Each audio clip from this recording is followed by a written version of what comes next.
Hello दोस्तों वर्धमान महावीर खुला विश्वविद्यालय ने प्रारंभिक शिक्षा में डिप्लोमा सामान्य संस्कृत प्रवेश परीक्षा 2025 यानी कि BSTC 2025 के लिए सिलेबस जारी कर दिया है।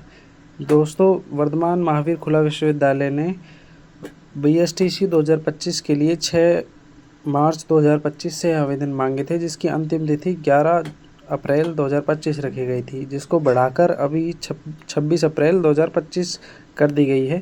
और जो इसकी एग्ज़ाम डेट है वो 1 जून 2025 है दोस्तों। अब दोस्तों इसका सिलेबस देख लेते हैं। BSTC 2025 में अधिकतम जो अंक है वो 600 हैं, प्रश्न संख्या जो है वो 200 है। अब आप इसमें सिलेबस देख सकते हैं कि जिसमें जो इसका भाग ए है वो मेंटल एबिलिटी है, भाग ब है जो वो जनरल अवेयरनेस ऑफ राजस्थान है। इसमें आप इसके 50 क्वेश्चन देख सकते हैं जो कि 150 नंबरों के होंगे। जनरल अवेयर ऑफ राजस्थान में आप ऐतिहासिक प्रश्न, राजनीतिक प्रश्न और साहित्य से रिलेटेड और कला संस्कृति से रिलेटेड, सामाजिक पक्ष और पर्यटन पक्ष से रिलेटेड क्वेश्चन आपको देखने को मिलेंगे।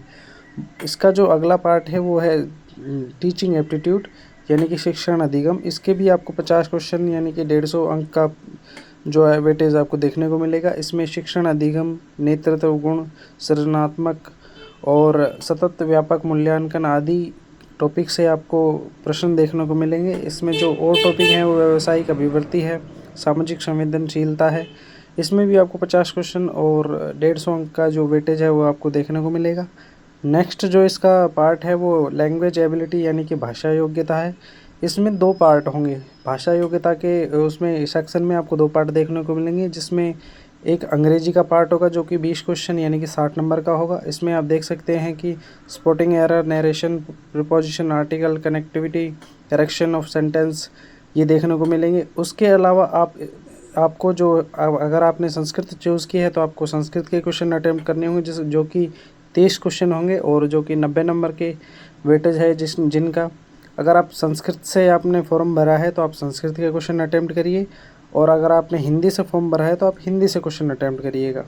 दोस्तों लैंग्वेज एबिलिटी में आप एक पार्ट जो आपका अंग्रेजी का हो गया, दूसरा पार्ट आपका संस्कृत और हिंदी का होगा। अगर आपने संस्कृत चूज़ किया तो संस्कृत में करिए, वरना आप हिंदी में करिए। तो हिंदी में हम देख सकते हैं कि इसमें जो है 30 अंकों का वेटेज होगा जो कि 90 अंक, 30 प्रश्नों का अंक वो वेटेज होगा जो कि 90 अंक का होगा। इसमें आप सिलेबस देख सकते हैं, जिसमें ज्ञान, पर्यायवाची शब्द है, विलोम शब्द, युगम शब्द, वाक्य विचार, शुद्धिकरण, कहावतें, मुहावरे, संधि, समास, उपसर्ग, प्रत्यय, वाक्यांश के लिए एक सार्थक शब्द, ये सभी टॉपिक होंगे जिसमें आपको सवाल देखने को मिलेंगे। ये 20 क्वेश्चन प्लस 30 क्वेश्चन मिला के आपका 50 क्वेश्चनों का वेटेज होगा जो कि 150 अंक का होगा। जो अन्य जो पार्ट हैं उसी हिसाब से आपका वेटेज बराबर होगा, जो कि अब आप देख सकते हैं कि जो 50-50 करके 200 क्वेश्चन यानी कि 200 प्रश्न हो गए हैं, और जो जिनका वेटेज जो है वो 600 अंक का हो गया है। टोटल जो आपका प्रश्न पत्र आएगा वो 600 अंक का आएगा, जिसमें से आपको प्रत्येक जो पार्ट है वो आपको 150 अंक का देखने को मिलेगा। दोस्तों हम आगे देख सकते हैं कि क्वेश्चनों का जो वेटेज है वो दिया गया है, जिसमें पाठ्यक्रम है, प्रश्नों की संख्या है, कुल अंक है। इसमें भाग ए में मानसिक योग्यता में आपको 50 प्रश्नों का वेटेज मिलेगा, जो कि कुल अंक 150 हैं। ऐसे ही पार्ट बी में राजस्थान की सामान्य जानकारी, वो भी 50 प्रश्न हैं जिनका वेटेज जो है 150 अंक का है।